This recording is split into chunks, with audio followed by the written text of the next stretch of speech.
Ladies and gentlemen, you're probably wondering, Zen, what are you doing back here? Didn't you already play this game? Yes, I did play this game.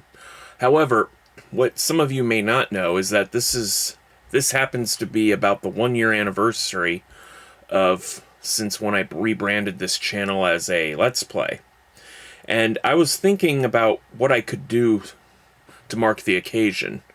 And the only thing that I can think to do in a time like this is basically to revisit the game that I played before I really decided to not really take off as a Let's Player, but basically I was thinking about the quality of my older videos, and I realized that for the 1 year anniversary, I think it would be probably pertinent to replay the first real blind playthrough that I had done on my channel. Actually, I think it's the only blind playthrough I've done. I haven't really been touching newer titles apart from this one, and I think it was like, or no, there was this one, Mario Wonder, Mario RPG, the remake, and I believe that's technically it, honestly. So, yeah, in terms of newer games, I haven't really been touching bases, but oh, well, okay, I guess there's also the Sins of the Flesh update on Cult of the Lamb, but that was more of like an edit.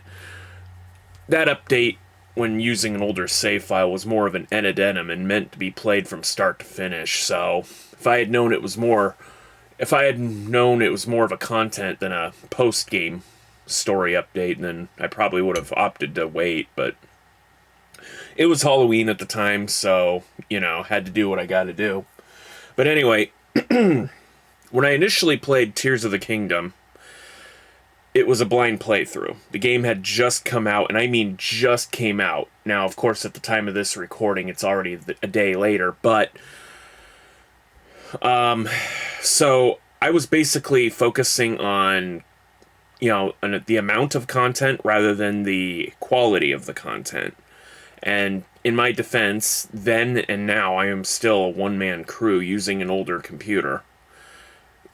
I'm coming into this in an age where short-form videos appear to be king, and unfortunately, you can't really be a Let's Player. Well, okay, look, you can still be a Let's Player, right? But the thing is, unless you're very well known or have a rapport with the audience, you're not really going to get noticed. And what I've been doing of late is actually taking snippets of my videos, right, and making them into shorts as a way to draw people in. So, anyway, I'm just going to cut right to it. For the 1 year anniversary, I want to redo this game. The only difference is that this is not going to be a blind playthrough. So if you haven't seen this game already, if you haven't played it for yourself, my recommendation, go do that. You're really missing out otherwise. But for everyone else who knows that I've done this game before or has played it themselves, this is going to be something akin to an extreme playthrough. Well, sort of. Extreme-ish, I guess. Like I said, this isn't going to be a blind playthrough, so my goal here is to not only record in better quality, but to also, in a sense, not only is to record in better quality, but also maybe fewer episodes in between. Now, this episode right here is not really an episode, more as it's an announcement. Now, for this extreme playthrough, it's going to pretty much be somewhat similar to my Breath of the Wild playthrough, or my extreme playthrough thereof. So, here are the objectives. One, I have to get the Master Sword. 2, I gotta save all 5 of these guys. And 3, oops, hold on. No, sorry. I have a watch sitting by. Anyway, 3, let's see, first I gotta get the Master Sword. Well, no in particular order. I gotta get the Master Sword, save all 5 of these guys, or recruit them, save them. What was the third one again? Oh, shoot. Okay, so Master Sword, 5 Sages. I also have... Now, to account for the size of the world in general, to account for the new size of the world, which is kind of massive, if you take in the sky and the depths, I'm going to permit myself up to 15 deaths and or blood moons. Now, the blood moons will still play out like they usually do. Now, so if a blood moon occurs and I die immediately after, that counts as 2. But if the autosave puts me just before that blood moon, and the blood moon occurs again, like shortly after, that blood moon doesn't count again. So again, to account for the overall size of the world now, I'm upping it to 15. Now, in Breath of the Wild, I permitted myself 10 blood moons.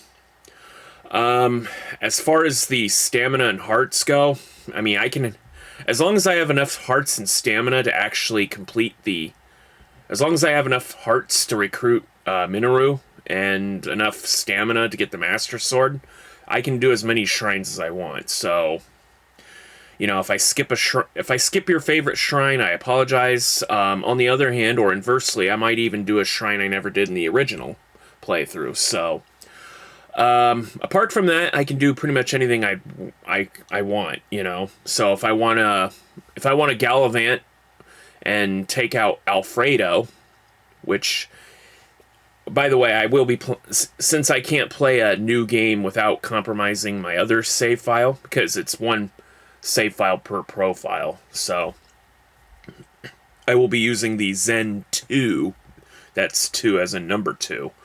Account that I used when I did the Breath of the Wild playthrough. So, with any luck, we will see Alfredo, the horse. So, and if not, you know, I mean, we can always just get another horse or build a Zonai device. No big deal.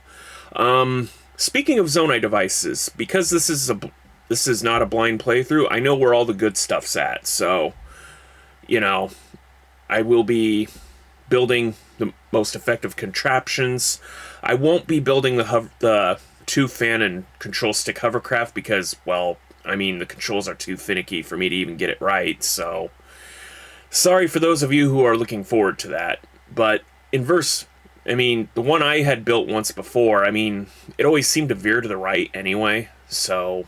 But, you know, you will see all the classics, like the Link Jet, maybe the Link Car, you know, pretty much what I built in the other before. I'm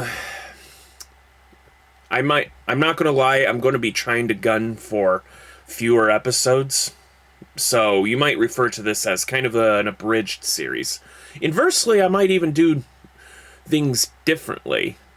Like in the original playthrough, for example, when I visited Rito Village, I actually visited the village first and then found my way and then climbed up the mountain to get Tulin, but I might actually just, I don't know, take a jet or climb the mountain, I guess, if I have enough stamina for it. It will be challenging, to say the least. Now, as far as the use of amiibos, if I got it, I'll use it. You know, I mean, I know it's not that extreme, but, you know, again, 15 deaths and or blood moons. I mean, that's probably doesn't get too much more extreme than that. And plus, you start out, like, really weak, so it'll be a fun experience all around. So, apart from that, oops. Yeah, that's fine. So, apart from that, I don't really have any other things to announce here. So, this has been Zen-Tube, otherwise known as Zen. Thank you for watching, and I'll see you in the first episode of the Extreme playthrough of Tears of the Kingdom. And please remember to like, comment, subscribe, and yeah, it'll all help out. And hopefully this time around, I'll get more viewers. So, now for my Too Long Didn't Watch crew, I'm redoing the Tears of the Kingdom playthrough as an Extreme Let's Play. So, look forward to that when the episodes come up, if they aren't already up. So, I'll see you then.